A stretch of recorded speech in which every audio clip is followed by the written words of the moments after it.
మమతా బెనర్జీ కాంగ్రెస్ పార్టీకి ఓ 10 సీట్లు ఇస్తదా? మా బెంగాల్‌లో పార్లమెంట్ సీట్లు. ఓ 50 అసెంబ్లీ సీట్లు ఇస్తదా? కమ్యూనిస్టులకు ఒక 50 అసెంబ్లీ సీట్లు ఇస్తదా? తీసుకునే అర్హత ఉన్నోళ్ళు. ఎందుకంటే సుదీర్ఘకాలం పాటు కాంగ్రెస్ పార్టీ అక్కడ పరిపాలించింది. సుదీర్ఘకాలం పాటు కమ్యూనిస్టులు అక్కడ పరిపాలించారు. ఆళ్ళో 25 ఏళ్ళు, ఈళ్ళో ఒక 50 ఏళ్ళు పరిపాలించారే. అలాంటిది ఆ పరిపాలించినటువంటోళ్ళకి కనీసం 10 సీట్లు ఇవ్వదావిడ.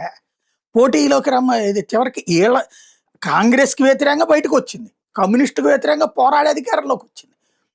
ఈళ్ళిద్దరూ పాపం పిచ్చి సన్నాసుల్లాగా ఎళ్లి ఆవిడ ట్రాప్‌లో పడతారు. ఇప్పుడు ఆవిడకేంటి ఎలక్షన్స్ అప్పుడు పోరాట యోధురాలుగా ప్రొజెక్ట్ చేసుకోవాలి. అక్కడ ఉన్నది ముస్లింలు ఎక్కువ. బంగ్లాదేశ్ నుంచి వచ్చినటువంటి ముస్లింలు ఎక్కువ. ఆళ్ళలో మత పిచ్చ ఎక్కువుంటది. ఆ మత పిచ్చగాళ్ళని ఓట్లు రప్పించుకోవాలంటే హిందువుల మీద పోరాడుతున్న మహిళగా, హిందూ నాయకుడైనటువంటి హిందువులు ఎక్కువగా విశ్వసించేటటువంటి నాయకుడైనటువంటి మోడీకి వ్యతిరేకంగా పోరాడుతున్న మహిళగా, అదే సందర్భంలో దొంగ ఓట్లు లాంటి వాటితో తను చేసే తప్పుల్ని కంట్రోల్ చేయడానికి మోడీ ప్రయత్నిస్తే ఎదురు తిరిగి ఆ దొంగ ఓటర్లని కాపాడే నాయకురాలుగా ప్రొజెక్ట్ అవ్వాలనుకుంటోంది. ఆవిడ కోసం ఇప్పుడు ఎన్నికల కమిషనర్ మీదన అవిశ్వాస తీర్మానం అంట. ఎవడు గెలుస్తాడు? నిన్నగాక మొన్న ఇచ్చినటువంటి రాహుల్ గాంధీ 99 సీట్లు ఇచ్చినట్టు ఉన్నటువంటోడు ఎత్తేనే దిక్కులేదు.